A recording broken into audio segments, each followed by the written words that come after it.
Vamos a pedir que el Señor en esta... Que yo soy el Señor. Porque no habéis andado en mis estatutos, ni habéis obedecido mis decretos, sino que según las costumbres de las naciones que os rodean, habéis hecho. Las costumbres de las naciones que les rodean, esas son las que ustedes están practicando. No los estatutos, ni decretos, ni fiestas, ni celebraciones que nuestro Dios ha ordenado en su palabra, sino que todo lo contrario. Hay momentos, ustedes seguramente han leído esos pasajes, donde los profetas, tratando de convencer, de sacudir al pueblo de Israel, les decían, a ver, vamos a ver, díganme ustedes un pueblo, una nación que haya cambiado sus dioses, que hayan dejado sus idolatrías por nuestro Dios. Ninguno, ninguno. Los egipcios, mira que vieron milagros los egipcios, porque las famosas 10 plagas de Egipto eran milagros, eran demostraciones del poder de Dios, ¿sí o no? Totalmente. Dejaron los egipcios al convencerse de que sus dioses no servían para nada, que hicieron el ridículo. Dejaron los egipcios su idolatría para creer en el Dios de los hebreos, en el Dios de Moisés, ¿sí o no? Para nada. Es más, cuando salen de Egipto, ¿qué hace el faraón? Vamos a perseguirlos, vamos a atraparlos y llevarlos otra vez a Egipto para que sean nuestra mano de obra. No se convirtieron, no se arrepintieron. Y mira que vieron la gloria de Dios, un río lleno de sangre. Bueno, eso es algo tremendo. Cruzaban la calle y allí la gente tenía luz y alegría y vida. Y a este lado, muerte, los animales se morían llenos de úlceras, llenos de llagas, miseria, pobreza, muerte. Oiga, aquí hay una diferencia. Esta gente pinta con sangre de cordero las puertas de la casa y no se muere nadie. Y nosotros, los poderosos egipcios, incluido el faraón, se mueren todos los primogénitos. ¿Te parece poca diferencia? Y así podríamos hablar de otra, ¿verdad? Se convirtieron, dejaron su idolatría por el Dios de Abraham, de Isaac y de Jacob. No. Daniel, en Babilonia, ¿cuántas veces vieron la gloria de Dios a aquella gente? Vieron a Daniel sobrevivir toda una noche y no ser atacado por los leones cuando lo metieron en el foso. ¿Se acuerdan, sí o no? Vieron a aquellos 3 jóvenes que les habían cambiado el nombre, que no se quemaron dentro del horno de fuego. ¿Cambiaron? ¿Recapacitaron? Ninguno. Dice, ¿cómo es posible que ustedes habéis podido comprobar que ninguna nación ha dejado sus dioses, su paganismo, para creer en nuestro Dios? Y sin embargo, ustedes sí lo han hecho. Dejaron al Dios vivo y verdadero para adorar a Moloch, a Milcón, a Astaroth, a Asera, a Baal. ¿Cómo puede ser eso? Pues eso fue lo que pasó. Ellos cambiaron al Dios verdadero por aquellos dioses. Y dice el profeta Ezequiel en este pasaje, todo eso que habéis hecho son las costumbres de las naciones que les rodean, pero ustedes, en vez de influenciarles a ellos, que ellos se conviertan a ustedes, ha pasado todo lo contrario. Ustedes se han terminado convirtiendo a ellos. Han adoptado su forma de vivir, su forma de adorar, su forma de cantar, su forma de comportarse. Y esto es algo realmente increíble, porque esto no ha pasado nunca, nunca en la historia de la humanidad. Una nación ha dejado el paganismo, ha renunciado 100% a toda esa mentira y ha abrazado la fe única y verdadera. Sin embargo, ustedes tenían al verdadero y lo han abandonado. Otros profetas utilizaban el término han adulterado, han sido infieles a vuestro Dios para adorar ¿a quién? Al Dios de las moscas, al Dios de los excrementos, como hay por ahí un Dios también en la Biblia que se llama el Dios de los excrementos, para adorar a las criaturas en vez de adorar al Creador. Increíble, increíble. Entonces, los profetas que hemos leído, Jeremías, Isaías, Ezequiel y también en el libro de Jueces, dicen que todo eso, esas costumbres son todas vanidades. Y entonces nosotros como creyentes que hemos, como dice la Biblia, pasado de muerte a vida, cuando nos convertimos al Señor, cuando salimos de donde hemos salido cada uno, pues tenemos con el paso del tiempo que no solamente decirle al Señor, Dios mío, gracias por haberme salvado, gracias por haberme perdonado los pecados, sino que quiero también pedirte, quiero que me ilumines Porque a lo mejor de mi antigua vida, cuando yo no te conocía, cuando andaba en la ignorancia, cuando estaba en la idolatría, en las costumbres que practiqué yo y mi familia durante toda la vida, Señor, quiero que tú me ilumines, por si acaso todavía puede ser que en mi vida, en mi familia, en mi forma de hablar, de pensar, de vestirme, etcétera, etcétera, todavía quedara algo que no está bien, pero que como lo hace todo el mundo, pues no parece que sea tan malo. Porque si os dais cuenta, hermanos, hay cosas que se hacen hoy en día que están mal. Pero sin embargo, como las hace todo el mundo, no se ven mal. Por ejemplo, a mí una de las cosas que me llama la atención cuando voy a lo mejor a algún supermercado es que de un tiempo a esta parte, en la parte donde está todo lo que es los puros y los cigarrillos y todo esto, es increíble. ¿Os habéis dado cuenta lo que ponen como advertencia en las cajas de cigarrillos? El cigarrillo mata, el cigarrillo produce enfermedades pulmonares, cáncer y esto y lo otro. Pero ¿quién hoy en día iría por la calle poniéndole una multa a una persona por fumar? Nadie. ¿Por qué? Porque como lo hace todo el mundo, ya forma parte de una vida normal, pues no se ve tan mal. Pero cuidado, el que lo haga mucha gente no significa de que esté bien, ¿sí o no? Entonces puede ser que a lo mejor algunos de ustedes en algún momento se ha sentido, perdonen la expresión, como un bicho raro en su puesto de trabajo, con los amigos, con la familia, con los vecinos, ¿sí o no? Porque resulta que todo el mundo ve bien, pues ciertas y determinadas cosas que cuando vamos al manual, cuando vamos a la palabra de Dios, resulta que no solamente están mal, sino que incluso son pecado y abominación ante los ojos de Dios. Vaya usted a una manifestación de miles y miles y miles de personas a favor del aborto y párese en esa marcha y diga que el aborto es un crimen, que es un asesinato y que eso es una abominación delante de Dios. ¿Lo matan? ¿Sí o no? ¿Lo matan? Párese usted en una manifestación donde están llevando a una virgen, a un patrón, a un santo y diga, ¿pero qué estáis haciendo? Si nuestro Dios prohíbe todo esto, si eso es abominación delante de nuestro Dios, si en la base mínima, que son los 10 mandamientos, ya se prohíbe categóricamente todo esto, ¿te matan? ¿Por qué? Porque es que esto se ha practicado. Y claro, después ves ahí al alcalde, y ves al teniente alcalde, y ves al concejal de no sé qué, y ves a fulanito de tal, y incluso al rey, y ves a la reina, y ves a la... Entonces parece que como que no está tan mal, porque lo practica mucha gente. Y quiero decirte, querido hermano, que en algún momento de tu vida puede ser que tú te sientas como que vas contracorriente, como que la gente como que no te entiende y como que tú estás en otra frecuencia, en otra onda, y es como algo imposible de que lleguen a un entendimiento. Pero al fin y al cabo yo pregunto, hermanos, ¿nosotros a quién tenemos que agradar? ¿A quién tiene que agradar usted? ¿A nuestro Dios, sí o no? Bueno, pues si por agradar a Dios me pongo en contra de la familia, ¿estás dispuesto a pagar el precio? ¿Para qué te vas a bautizar? Con la edad que tú tienes.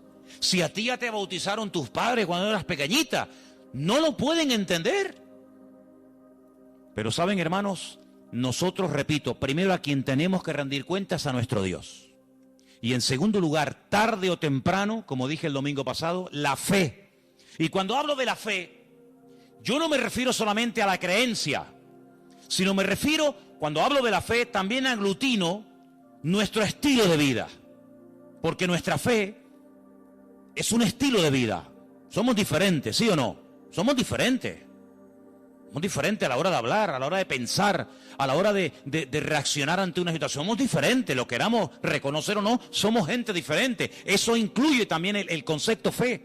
No solamente que creo en un Dios, en un cielo, en un infierno, en la Biblia como palabra de Dios, sino que la fe me lleva a una serie de cambios. Bueno, pues en ese paquete de mi estilo de vida, yo tengo que pararme y decir, ¿lo que estamos haciendo forma parte de una base bíblica o de costumbres que se han ido traspasando de padres a hijos, de generación en generación, y yo, como he formado parte toda la vida, evidentemente, de este sistema de vida del mundo, pues en un culto. Por lo tanto, seguramente, en un momento determinado, el Señor le pondrá en su corazón, oye, vístete un poco más decentemente, más ¿sí o no? Seguramente que sí. Y el que toda la vida ha estado robando o toda la vida ha estado haciendo daño, seguro que el Espíritu le va a hablar en ese área de su vida. Pero luego hay otras cosas. El Antiguo Testamento, lo que llamamos vulgarmente Antiguo Testamento, termina con el imperio medo-persa. Pero cuando empezamos a leer el Nuevo Testamento, nos encontramos a los romanos. Y tú dices, ¿pero y los griegos? ¿Ves? La Biblia no te da información sobre los griegos. Pero entre el Antiguo y el Nuevo Testamento, que hay 400 años de silencio, ¿sabían eso, no? Nuestro Antiguo Testamento, ¿cuál es el último libro del Antiguo Testamento según nuestra Biblia? Malaquías. Pero cuando tú vas a una Biblia hebrea, tú te das cuenta que el último libro del Antiguo Testamento no es Malaquías, es Segunda de Crónicas. Da igual, el orden no altera los factores, ¿no? Sea uno, sea otro, son exactamente los mismos, aunque el orden es diferente. Pero cuando se termina de escribir, cuando el último profeta del Antiguo Testamento terminó su mensaje, supongamos que fuera Malaquías, hasta que encontramos al siguiente profeta predicando. ¿Y quién fue el siguiente profeta entre el Antiguo y el Nuevo predicando? ¿Quién fue? Juan el Bautista. Hay 400 años de silencio. No hubieron profeta entre Malaquías y Juan el Bautista. ¿Y cómo se guiaba la gente? Por la palabra. Ahí estaba todo escrito, todo comprimido, todo condensado, y fue un tiempo de silencio, de palabra profética, pero la palabra ya estaba escrita. Luego la gente querían palabra, vayan a la palabra, valga la redundancia, vayan a la escritura y ahí encuentran todo. Bien. Entonces, cuando vamos a estudiar la palabra de Dios, nos encontramos que ese imperio que no aparece en el Antiguo Testamento, que son los griegos, que aparece en esos famosos libros que yo he recomendado muchas veces que lean, Primera y Segunda de Macabeos, que son la familia de los Macab, que significa martillo en hebreo. Los macabeos son los que martillaban, los que machacaban. Y en estos días en Israel se está celebrando una fiesta que no tiene una base, vamos a decir, bíblica, sino es un mandamiento bíblico el cumplirla, vaya, pero que es una fiesta que en estos días ya se está celebrando, y les voy a demostrar que Cristo la celebraba. Aunque no era mandamiento, él la celebraba. Y es una fiesta que se llama la fiesta de Hanukkah. Y por eso ustedes cuando van a Israel van a encontrar que hay dos modelos de candelabro diferentes. Está el famoso menorá, que tiene 7 brazos. Y después se encuentran la Hanukkah. Menorá es el de 7. Hanukkah es el de 9. Y tú dices, ¿qué diferencia hay entre uno de 7 y uno de 9? Bueno, te lo voy a decir.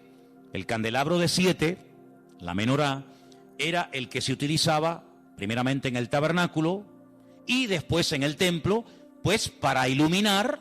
No había luz eléctrica, no había un interruptor y se encendía la luz, sino que se ponía aceite, ¿verdad? Se iluminaba para que el sacerdote pudiera moverse y pudiera ministrar en el templo, ¿verdad?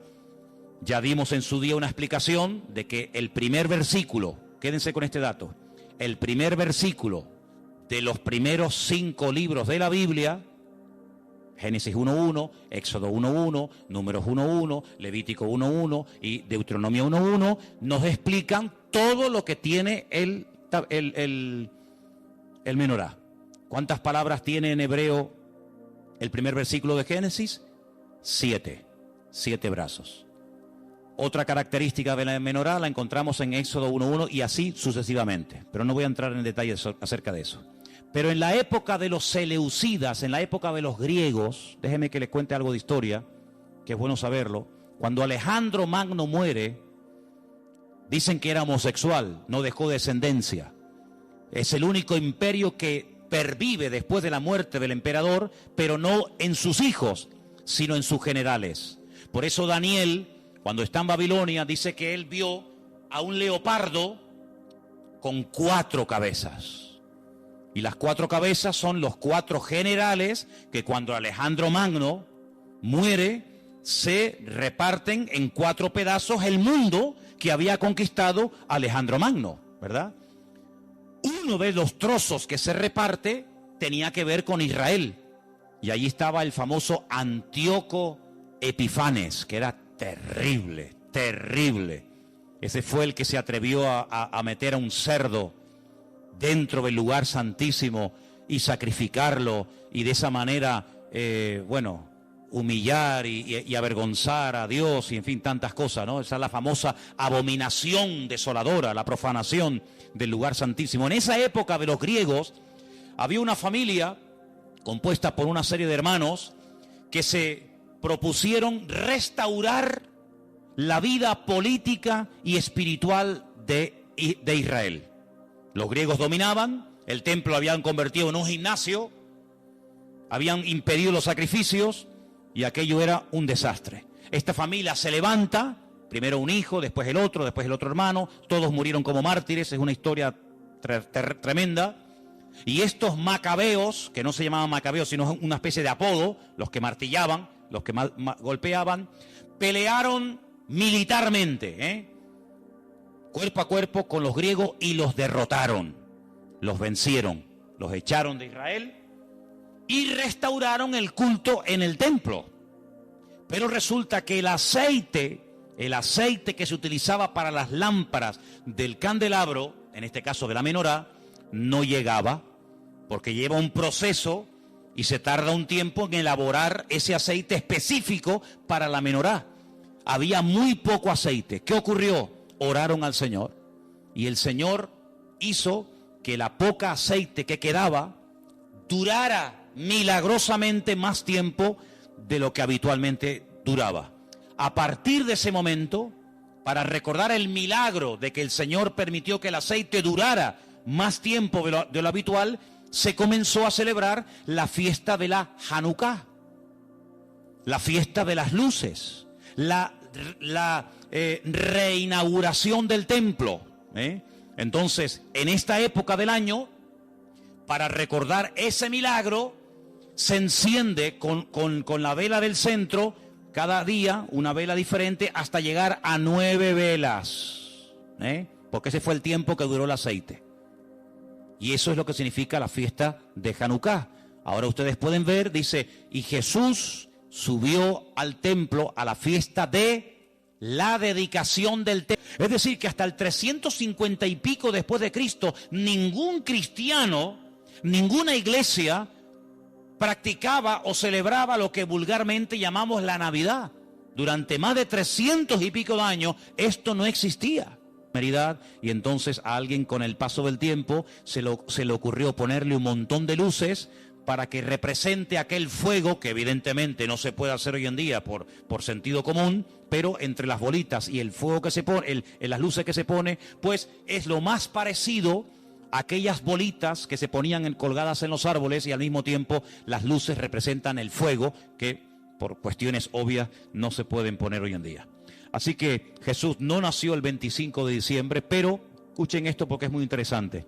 La explicación más consistente de los historiadores es que el origen de la Navidad se tomó entre el siglo III y IV, ya lo hemos dicho, ¿verdad? El porqué de la elección de esta fecha, bueno, se relaciona con la necesidad de la reciente oficializada religión cristiana de imponerse sobre las tradiciones de los cultos paganos romanos.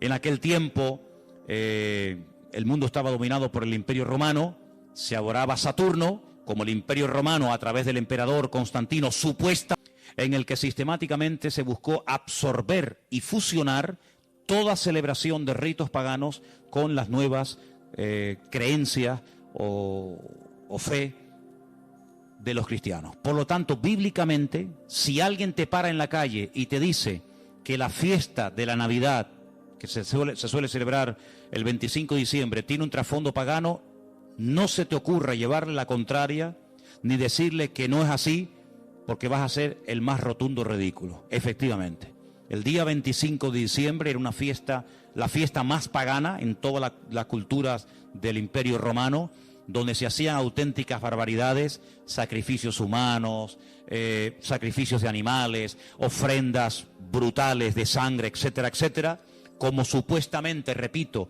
el Imperio Romano dejó el paganismo y abrazó la fe cristiana que había perseguido durante más de 300 años, pues ahora ¿qué hacemos? Ahora nos encontramos con un dilema. Bueno, lo solucionamos fácilmente. Seguimos manteniendo el día, seguimos manteniendo las costumbres de dicho día, ¿vale? Seguimos celebrando todo exactamente igual, pero en vez de a Saturno, en vez de a divinidades falsas, pues la celebramos a Dios y total, aquí no ha pasado absolutamente nada.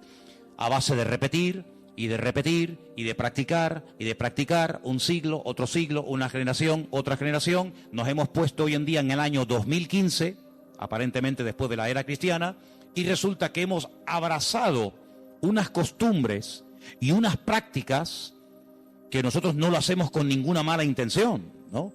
Nosotros no lo hacemos porque creemos en el paganismo, ni mucho menos, pero sin darnos cuenta, estamos practicando y celebrando y haciendo cosas que tienen un trasfondo totalmente pagano, pero después queremos que los paganos cambien cuando los paganos lo que han hecho es que nos han cambiado a nosotros.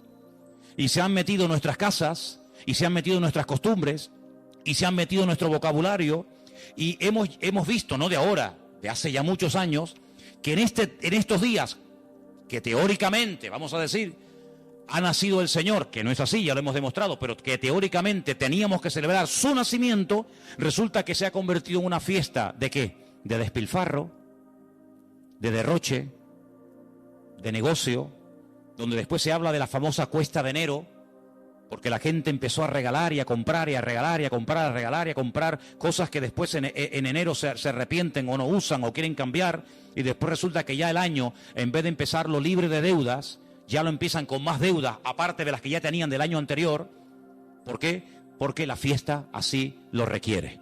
Porque si no le regalamos al abuelito, y si no le regalamos nada al niño, y si no le regalamos nada a la abuelita, o al tío, o al papá, o al sobrino, pues como que es una falta de educación, y como que falta el amor en la familia, y como que todos nos hemos vuelto locos, y nos hemos fanatizado, porque ahora somos cristianos.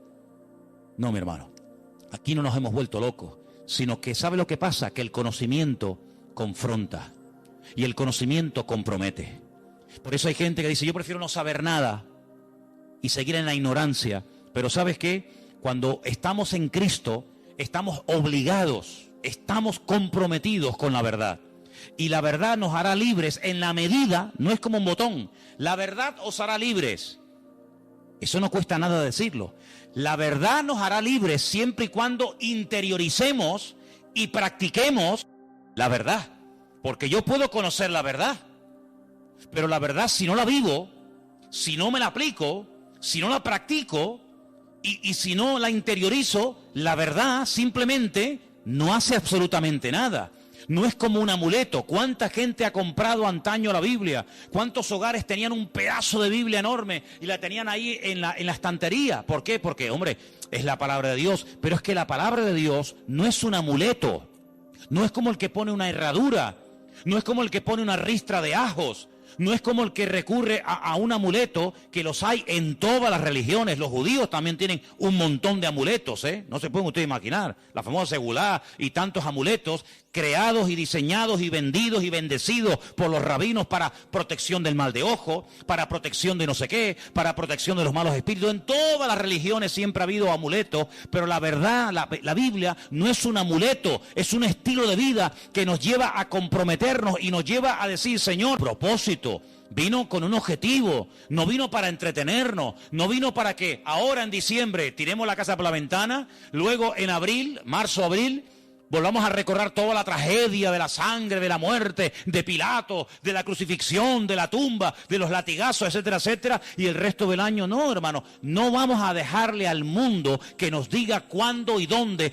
No, ahora viene la Semana Santa, no, ahora viene no sé qué. Y le hemos dejado al mundo que organice nuestro tiempo y nuestro estilo de vida. Nuestro tiempo y nuestro estilo de vida, ya lo dijo el Señor cómo tiene que ser. Si a alguien le interesa, aquí lo tienen. Señor, ¿qué tengo que celebrar en marzo? Señor, ¿qué tengo que hacer en diciembre? ¿Qué tengo que hacer cada día de la semana? Aquí está el manual. No le dejemos al mundo que nos organice, porque mira, yo me acuerdo que hace años, y termino, en España no se celebraba Halloween. ¿Cuánto tiempo lleva esta fiesta entre nosotros más o menos? ¿Alguien más o menos sabe?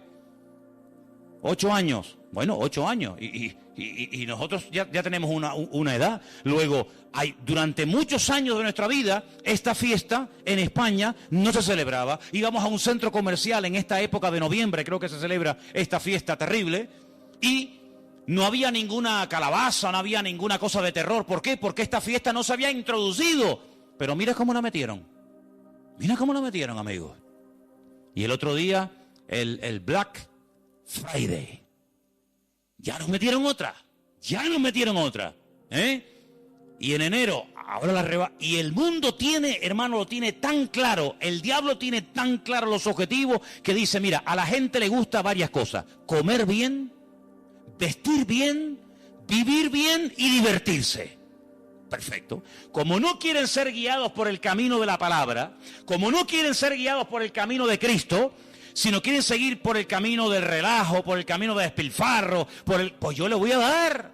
Y el diablo le da a la gente lo que quiere. ¿Quieres carnaval? Toma carnaval. Y tú dices, ¿cómo puede ser que un país que ha estado años en crisis llegue la fiesta del carnaval y no haya pagas para gente que no tiene nada y que están en el paro y que no tienen los pobrecitos nada? Y resulta que ayuntamientos den subvenciones de miles y de miles de euros a personas para que tiren la casa por la ventana durante una semana o durante un mes. ¿Cómo es posible? Es que el pueblo quiere eso. El pueblo quiere eso.